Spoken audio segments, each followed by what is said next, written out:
So the biggest question I get, well, not to YouTube, but in general, for new people that are building computers, they're like, what should I go with? AMD or Intel? They're like, AMD's cheaper, but how much worse is it? And they have the ignorance to not go check it up themselves, so I'll tell you right now, Intel's better. Performance-wise, Intel's better. That's just the way it's been for the past few years now, but that does not mean AMD does not have a place. You can't argue that Intel has better performance. It's on graphs and benchmarks, it's just how it is. And that's not me, Intel fan bantwing out because I have an AMD computer. That's just how it is, but AMD definitely has a place, and here it is. So, AMD offers cheaper processors with a little bit older architecture, but still great performance for the price, comparative to the Intel. Like, the biggest comparison is for gaming, because most people when they build computers for gaming.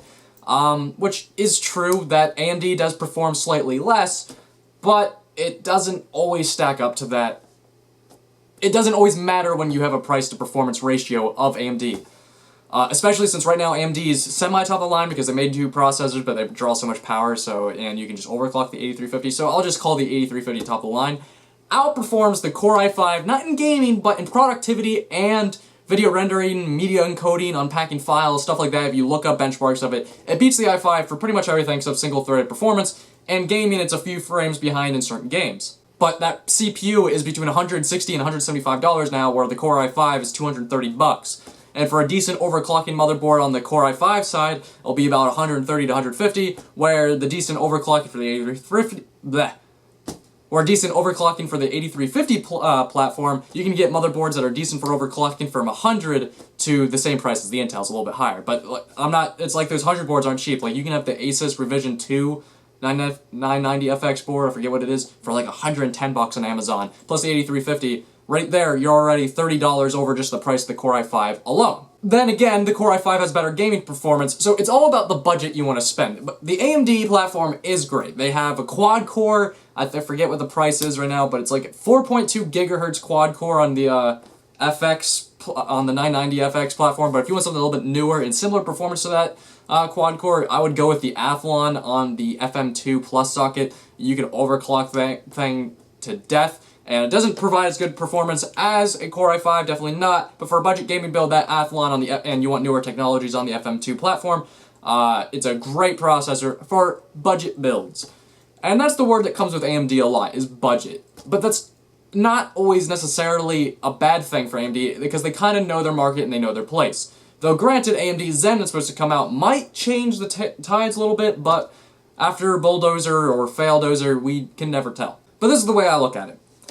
If you're building, I see YouTubers build, like, budget PCs for themselves, like, this is my new YouTube editing machine / gaming machine, but if it's made for editing, I see them go with i7s, and then every other part of the computer is kind of, like, low-graded. And yes, the i7 performs greatly, like, it is a great processor, but if you just saved about $180 and went with the AMD platform, you get good overclocking, and the performance for video editing and productivity things is just slightly behind the i7's. Not slightly, I mean, it's still a good jump, but if you look up different reviews, because I've gathered a bunch of reviews before I made this video, is the 8350, while behind the i7 in productivity, it just beats it price per performance. It is just a great buy. For budget builds. Let me put that out. If you have the money to put an i7 and max out your computer like you could with an AMD build, but you can use a Core i7, go for it. Go get the 5820K, which is a 6-core. Do it. Which is a great buy. That's like one thing that is like really good for the Intel, is if you're already going for an i7, yes, you have to spend more for the 2011 platform, 2011 V3 socket, X99 platform, because the DDR4 RAM is a little bit more expensive, so is the motherboard. But if you're maxing it out, just that, like, I think it's like 60 more bucks for the 6-core, it's just a great deal.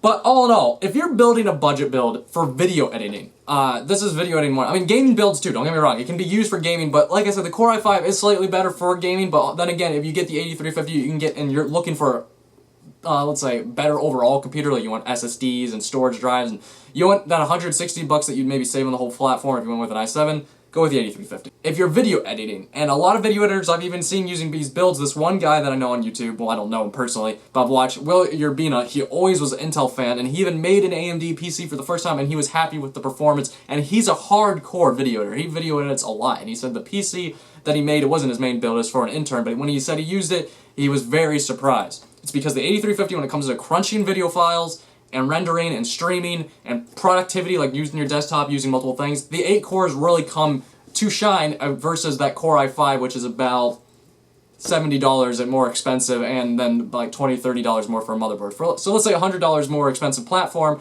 and yes, you might lose about 6 to 8 frames gaming, but still, it's not a big difference. I mean, I've watched gaming videos of it, like you can still game well, and a lot of the gaming videos I saw were at stock speeds. That had very good performance. You can overclock the 8350 to 4.7 gigahertz without having to worry about your other parts easily with a nice cooler.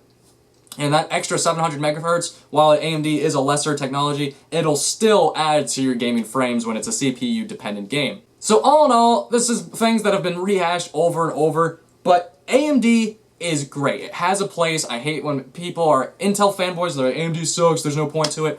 Honestly, I've used both machines, and when it comes to just doing random stuff on your computer, you can't even see the difference. And yes, I've been on a gaming Intel computer before, and yes, you can see the noticeable frame difference. So if you're like hardcore gamer and you really want that like 80 frames per second, like high resolution, you already have the money to spend on an Intel platform. But if you want to get into PC gaming, I always think, depending on your budget, like people that want to build like a $750 PC, AMD is the way to go. You'll still be happy with your computer, it'll still run just as fast, and it's great.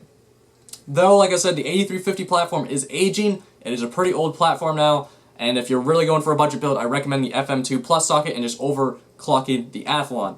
But video editing PCs before AMD Zen comes out and you're still on a budget, AMD is a great way to go for video editing. You can still go with the Core i7 if you spend some more of the money, but 8350 is still a great buy, and that's pretty much the end of it. Intel's great, it's a wonderful company, so is AMD. It does both things, they have their places, and that's always how it's going to be. And you're always going to have AMD and Intel fanboys. I love both. If I could afford an Intel, I would get it. In fact, my new computer that I'm building soon is going to be an Intel, most likely. Because just the FX platform is kind of degrading as age-wise, and there's newer technologies that I would prefer on the Intel. But the AMD platform is getting refreshed early 2016, if I remember correctly. Might be, so yeah, if you want to wait around for that and see what the performances are, hold out and get a new computer. But anyways, guys, let me know down below what you think. Do you think AMD's better? Do you think Intel's better? Do you think they're both needed like I said? Or do you think everything I said was a bunch of crap? Let me know down below, and I'll see you later, guys. Peace.